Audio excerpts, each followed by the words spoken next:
السلام علیکم، بسم اللہ الرحمن الرحیم۔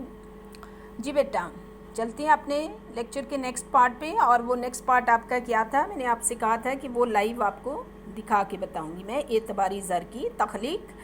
یہ اس کی ٹائپس میں سے فرائض میں سے تیسرے نمبر پہ جو ہم نے دیکھا تھا، اور تیسرا نمبر ایسا نہیں لکھا ہوا، وہ ساری ٹائپس جو ہیں وہ بن کے اعتباری زر کی تخلیق اس کا مین فرض بن جاتا ہے۔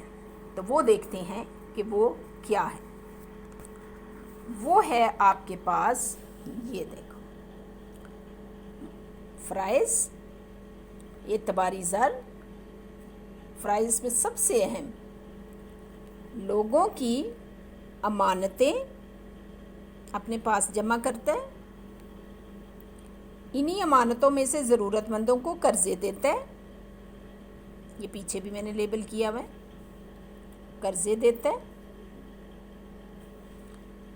قرضے دینے کی جو صورت ہے، دھیان سے دیکھو اب اس کو، یا تو تجارت پیشہ لوگوں کی کوئی چیز بطور ضمانت رکھ کر قرض دیتا ہے، یعنی تجارت کرنے والوں کی کوئی چیز اپنے پاس ضمانت کے طور پہ رکھتا ہے اور ان کو قرضہ دیتا ہے، یا پھر ان کی ہنڈیوں کو بٹا لگاتا ہے۔ سمجھ آ گئی؟ یہی پیچھے بتایا نا میں نے آپ کو پوائنٹ آپ کا۔ یہ دیکھ، ہنڈی پر بٹا لگاتا ہے تخلیق کرنے کے لیے، یہ قرضہ دے رہا ہے نا، جس پروسیس کو کہا کہ تخلیق ہے، تو قرضہ دینے کے بعد دوسرا پوائنٹ ہنڈیوں پر بٹا لگاتا ہے۔ ہنڈی پر بٹا جس شخص کے لیے لگایا جا رہا ہے اس کا اکاؤنٹ ہونا ضروری نہیں ہے، یاد رہے یہ بات، اس کو بالکل کلیئر کر لیں آپ۔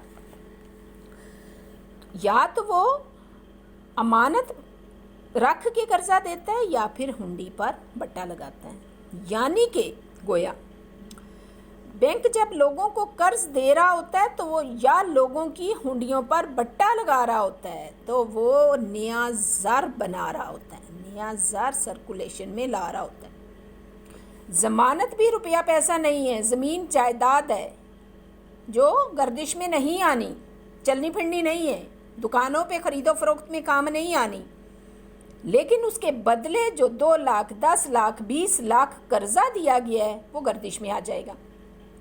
سمجھ آئی؟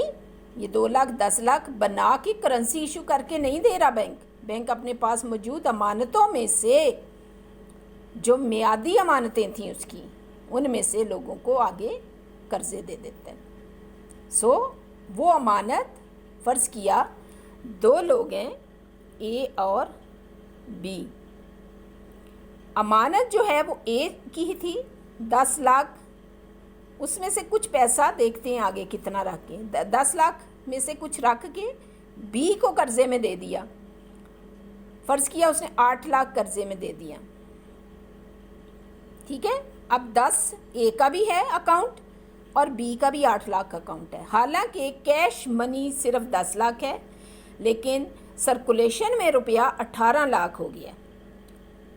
بات سمجھ آ گئی ہے؟ نہ آئے تو فوراً مجھے لیکچر سنتے ہی یہ بات مجھے وائس میسج میں آنی چاہیے کہ بات سمجھ آئی ہے یا نہیں آئی۔ یہ بہت آسان سی مثال دی ہے میں نے آپ کو، کہ جو اے پارٹی ہے فرض کریں، اس میں آپ نام بھی لکھ سکتے ہیں کہ فرض کیا احمد نے 10 لاکھ جمع کرایا، ٹھیک ہے، اور علی کو 8 لاکھ کی ضرورت پڑ گئی ہے،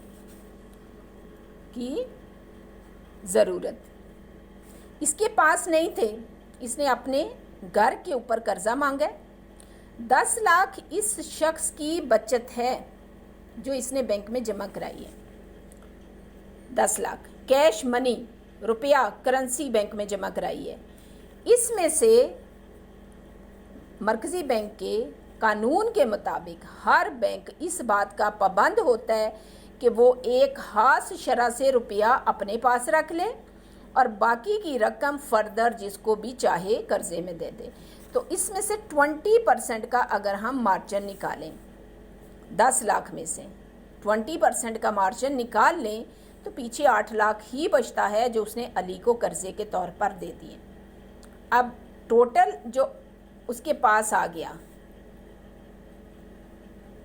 10 لاکھ ایک اور بی کا بھی 8 لاکھ، تو ٹوٹل ہو کے 18 لاکھ روپیہ گردش میں آ گیا، جبکہ کیش جو ہے وہ آپ کا وہ ہے 10 لاکھ اور جو گردش میں ہے روپیہ وہ آ گیا آپ کے پاس 8 لاکھ۔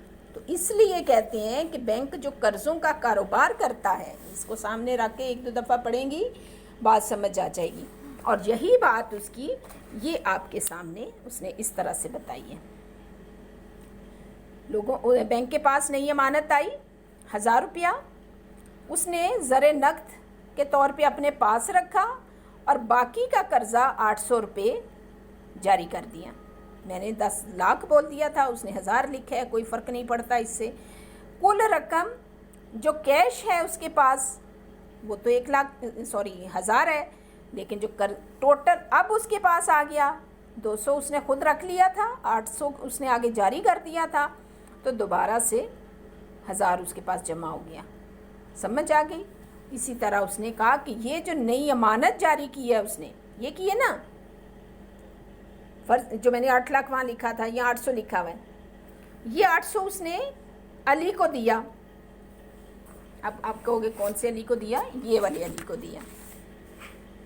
8 لاکھ اس نے، تو ادھر 800 ہے، 800 جب اس نے علی کو دیا تو اس میں سے پھر اس نے علی نے وہ روپیہ اسی بینک میں یا کسی اور بینک میں جا کے جمع کرانا ہے، ہاتھ میں لے کے نہیں پھرنا، اس نے کچھ بھی کرے گا الٹیمیٹلی روپے نے واپس بینک میں ہی جانا ہے۔ 20% کے حساب سے 160 اس نے بینک نے محفوظ رکھ لیے اور جو باقی بچا وہ کسی تیسرے شخص کو قرضے کے طور پہ دے دیا۔ اگین 800 نئی امانت اور 800 اس کے پاس واصلات، مطلب ہے جو اس نے آگے فارورڈ کیے یا کریٹ کیے۔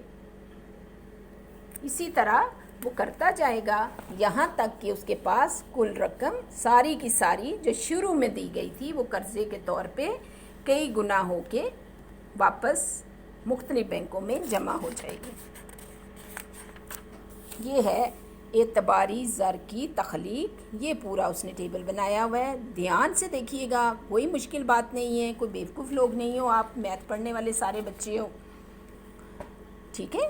تو یہ مختلف دور سے گزرتے گزرتے اس کی رقم کئی گنا ہو گئی بینک کے پاس۔ فارمولہ اس کا لکھا ہوا ہے، یاد رکھنا ہے آپ نے، یہ فارمولہ یہ اکثر پیپروں میں آیا ہوا ہوتا ہے۔ زر نقد کا تناسب میں نے ابھی بتایا کیا ہوتا ہے، ہر بینک اصولی طور پر پابند ہوتا ہے اس چیز کا کہ وہ 20% آف نیو ڈپازٹ اپنے پاس زر نقد کی کیش کی شکل میں لازمی رکھتا ہے اور باقی کی رقم قرضے کے طور پہ جاری کرتا ہے۔ تو یہ زر نقد کا تناسب ہے، یہ نئی امانت ہے، دونوں کا ریشو جو ہے وہ امانتوں کا مجموعہ بن جائے گا، اور یہ اس نے یہ دیکھو 1000 روپے سے شروع کیا اور چلتے چلتے وہ 5000 پہ پہنچ گئے۔ ٹھیک ہو گیا؟ یہ تھا آپ کا کہ اعتباری زر کی تخلیق کیسے ہوتی ہے، جو آپ نے پڑھنا ہے خود سے کمپلیٹ کرو گے اور مجھے بتاؤ گے کہ کلیئر ہو گیا۔ وہ ہے کون سی ایسی باتیں ہیں جن کی بنا پر یہ جو رقم ہم نے بڑھائی 100 روپے 1000 سے 5000 کی، یہ رقم کبھی 5000 ہوتی ہے، کبھی 6000، کبھی 2000، مطلب اس میں بہت سی رکاوٹیں بھی آ سکتی ہیں۔ وہ رکاوٹیں کیسے آئیں گی؟ ان کو حدود یا بندشیں، لمیٹیشنز کون سی چیزیں ہیں جو چیز کو لمٹ میں لے آتی ہیں، وہ یہ ہے آپ کے پاس، ٹھیک ہے؟ یہ آپ نے پڑھنا ہے، اور یوں یہ آپ ہمارا اگلا والا پوائنٹ ختم ہوا، تجارتی بینک کے فرائض اور تجارتی بینک کس طرح سے اعتباری زر کی تخلیق کرتا ہے۔ اللہ حافظ۔